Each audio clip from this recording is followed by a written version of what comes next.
ზურიკო დავითაშვილმა როდესს გაუტანა. სენტ-ეტიენმა დიდი ანგარიშით მოიგო. საფრანგეთის ლიგა 2-ის მეორე ტურში სენტ-ეტიენმა როდესს უმასპინძლა და დიდი ანგარიშით 4-0 დაამარცხა. ანგარიში 27 წუთზე ჯოშუა დუფუსმა გახსნა.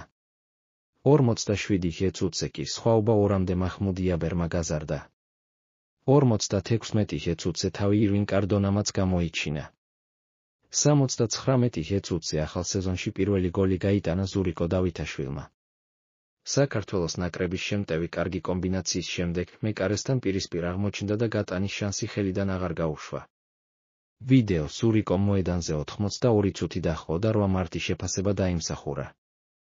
ზაფხულის სატრანსფერი ფანჯრის პერიოდში იყო საუბრები, რომ დავითაშვილი სენტ-ეტიენს მეორე ლიგაში არ ჩაყვებოდა და კარიერას ტოპ-5 ლიგის სხვა კლუბში განაგრძობდა. ტრანსფერის ინტერესს რამდენიმე გუნდი ნამდვილად იჩენდა, მაგრამ ფრანგულმა კლუბმა ყველა შეთავაზება დაბლოკა. რბილად რომ ვთქვათ, ზურიკოს გაშვება სენტ-ეტიენის გეგმებში არ ჯდება.